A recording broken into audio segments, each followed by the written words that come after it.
Hello, what's up? Ako nga pala si BT at nandito ngayon tayo sa BT Reaction and welcome to my channel, Tunay na Kritiko. At meron po tayong panonooring video ngayon. Ito po ay nagmula kay Balitang Pinoy TV. At ito ay pinamagatang Nabigla lahat. Grabe, just in, matindi to. Senator Zubiri, bumuelta. Senator Amy Marcos, nabigla. So wag na natin pagtagalin at sabay-sabay na nating panoorin ang laman ng video na hatid sa atin ni Balitang Pinoy TV at bibigyan natin ng reaksyon ng balitang ito. Pasok! May sinabi po siya, ayon, tungkol kay Martin, nagulat daw siya bakit nagbago na. Kaugnay nito, hindi sinama ng may binanggit si Senator Marcos na sinabi niya na si Martin, nagtaka ako bakit nagbago Malamang may nag-udyok dyan na tumakbong presidente. Narito ay malamang Balitang Pinoy TV. Malamang. Magandang araw sa atin lahat mga kababayan. Dito na naman tayo sa another episode ng ating vlogs. Pag-uusapan natin ngayon, ito po matapos pong makausap si Zubiri, si Mig Zubiri ni Martin Romualdez at ni Pangulong Marcos, mukhang priority na po. Ito po, tinalakay na po, in-announce na po ni Zubiri na magiging priority na po ng Senado ito pong Chacha. Grabe po. Hindi ko na po maintindihan kung ano po nagaganap sa ating buhay. Ang alam ko po, ang pamahalaan ay dapat priority yung pagtugon sa mga suliranin ng Pilipinas. Tama. Okay, marami po tayong pag-uusapan. Sa kabila po ng lahat ng suliranin, iisa-isahin po natin yan. Kung ano-ano yung inuuna nila no? Yung kahirapan natin, hindi nila pinapansin. Meron naman kasi silang lusot na, no? Lahat ng suliranin na nagaganap ngayon 2024 ay isisi na lang natin yan. Kasalanan lahat yan ni Duterte. Kaya wala na tayong dapat problemahin, di ba? Kasi lahat po yan, yung nangyayari, mangyayari pa lang, mahilig po akong manghingi ng pangkape. Gusto niyo po ba akong pakapehin? Ang aga. Wala pong problema ron. Okay, lahat po na nangyayari sa Pilipinas at mangyayari pa, sinabi na po yan, inunahan na po tayo ng mga BBM supporters na yan po ay isisisi lang nila sa mga Duterte. Kaya Chacha na lang po ang priority, hindi na po yung pagtugon sa mga problema. Okay, si Amy Marcos po, nasasagwaan na po si si Senator Amy Marcos dito po sa ginagawa ng kanyang pinsan. Hindi na po nakakapagpigil, no? Ito po, kamag-anak, yun lang naman po ang kamag-anak, kahit hindi na po tukuyin. Yan, okay, yan po ang paglilingkod natin. Pero bago yan, kung bago ka pa lang dito sa ating channel, mag-subscribe ka na. Dahil ito lang ang tayong channel na may kinikiling yan, may pinapanigan. Nasa balita, uli sa informasyon, kaya na pang hinihintay nyo, pinindot na. Okay, ito po, unahin po muna natin to. Ito po ang pahayag ni Mig Zubiri. Magiging prioridad aniya ng Senado ang charter change, partikular na ang pag-emyenda sa economic provision ng Konstitusyon, ayon kay Senate President Juan Miguel Zubiri. Ito po ay ayuda, pirma, dahil pinangakuan ng ayuda, pirma dahil sa 100, pirma dahil sa binayaran. Pero ano po isasagot ng Senado? Priority na rin nila kasi nakausap na sila ni Martin. Hindi ko po alam kung gaano po kakapangyarihan si Martin, no, dito sa mga tao na to. Pero kung si Martin talaga yan, no, ang lakas naman niya, lahat nakukumbinsi niya. Halos lahat kayang sumunod. Parang hindi mo na napapansin yung presence masyado ni PBBM. Parang ang talagang gumagalaw ngayon is si Speaker Martin na. No, laging siya yung laman ng balita, siya yung laman ng lahat. Di ba? Halos parang siya na yung gumagalaw bilang presidente. Seryoso. Prioridad ninyo yung Chacha, alam po ninyo kung bakit may gobyerno. Mag-real talk po tayo mga kapatid, no? Bakit po ba meron ng pamahalaan? Ang pamahalaan po para po yan tumugon. Para siyang proxy. No? Teka lang po muna, meron lang po muna tayo bago po tayo pumunta dyan. Si Senator Amy, nakakahalata po ako, no? Si Senator Amy, ang dami po niyang sinasabi laban dito kay Martin. Di ba? Marami po siyang maling nakikita sa ginagawa ni Martin. At the same time, nililigtas niya po yung kanyang kapatid. Di ba? Napupunan niyo ba? Si Amy Marcos, ang katutak yung batikos kay Martin. Pero ito pong kanyang kapatid, laging parang ang feeling niya, yung hindi niya binabanatan, di ba? Talaga namang totoo naman yun na... Kaya ang nahalata ko rito, siyempre, hindi po pwedeng na matalino po si Senator Amy. In fact, sa tingin ko, siya pa yung pinakamatalino sa mga Marcos ngayon. No? Nakikita ko 'to yung ginagawa ni Amy Marcos. Kapatid niya si Bongbong, hindi siya maano niyan. Kahit na anong mangyari, pinsan niya si Martin Romualdez, no? Magpinsan po sila. Kaya niya po kung tutusin talaga, no? Kung ang nakikita po nating problema ay si Martin, sa talino po ni Senator Amy Marcos, kaya niya po pagsabihan, pati yung kanyang kapatid, wala.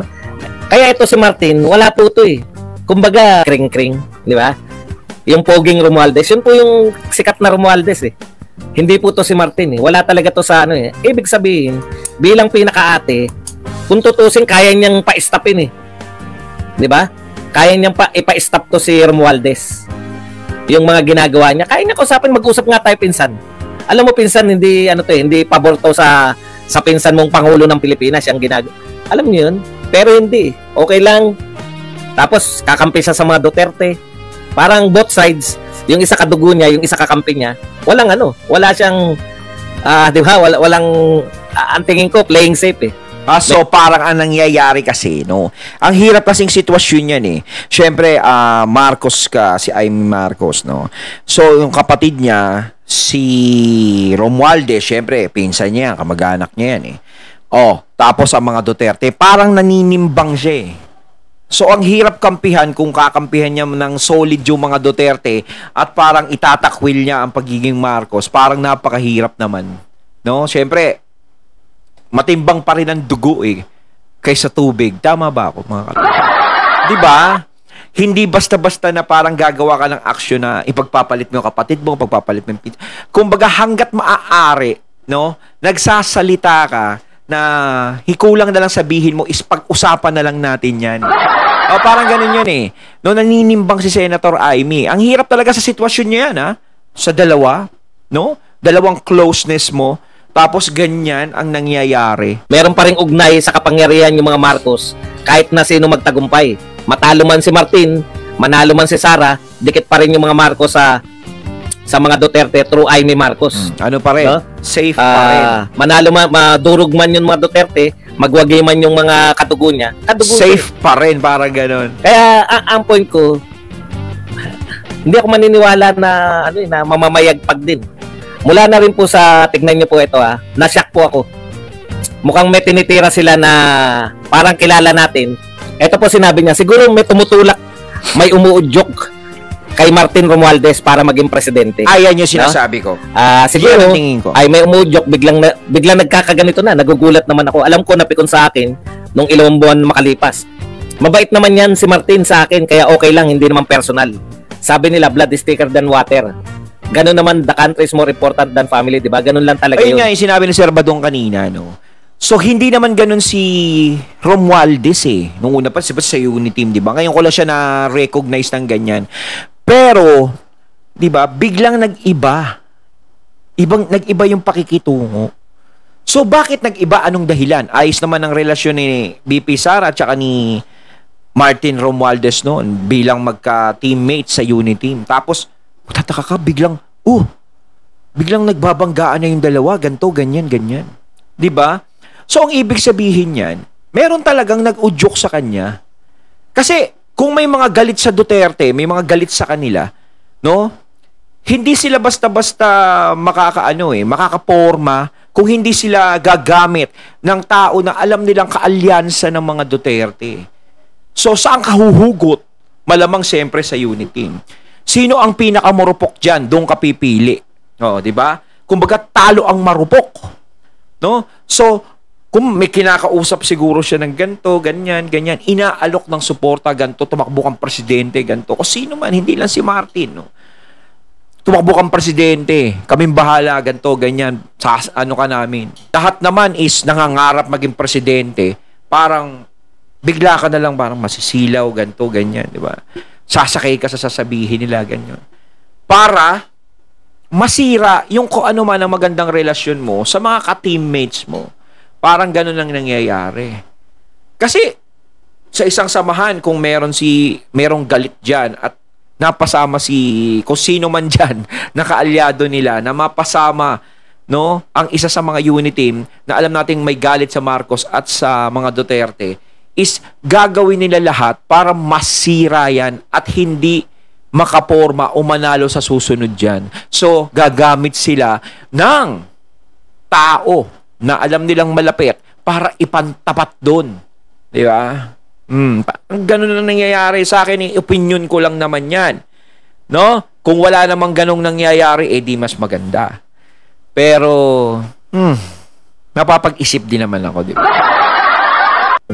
Walang mga kamag-anak. Pero may sinabi po siya tungkol kay Martin. Nagulat daw siya bakit nagbago na.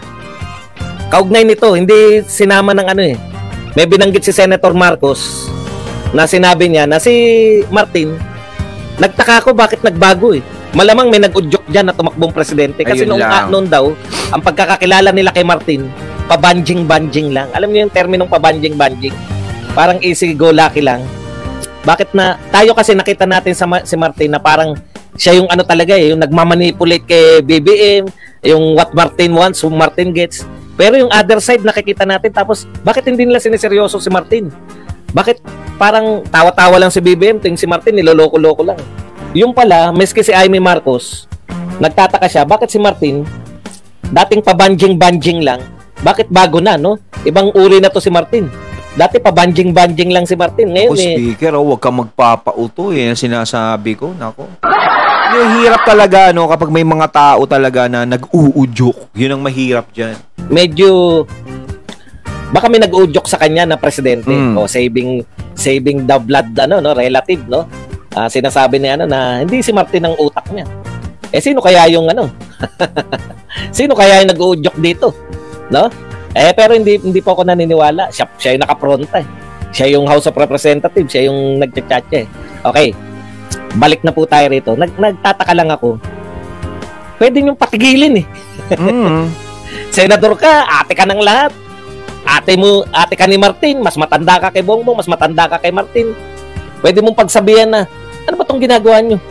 Ang tagal nating bumalik. Wala Sa bagay, lahat pwede naman naman sabihin, nakabalik tayo dito, tapos ganyan ang gagawin, di ba? Ang hirap kaya na maibalik yung dati mong pangalang nasira, tapos ganito na naman ang mangyayari. Di ba? Andyan ang mga Marcos Di ba? Buo na uli ang tiwala ng mga tao sa mga Marcos. Siyempre, hindi naman yun. Baga, marami pa rin nagtitiwala, pero sana wag unti-unting masira na naman. Ang problema, opo, ayun yung nakikita ko talaga. Kung ang sinasabi nito ni Amy Marcos, pabanjing-banjing lang, parang baliwala lang sila kay Martin. Puta, baka ganun lang ginagawa nila. Nagtatrabaho kami, gusto ko, si Martin lang yung pinapronta namin. Total, pabanjing. Nakikita ko, matatalino mga Marcos di ba? Kayo, tignan nyo.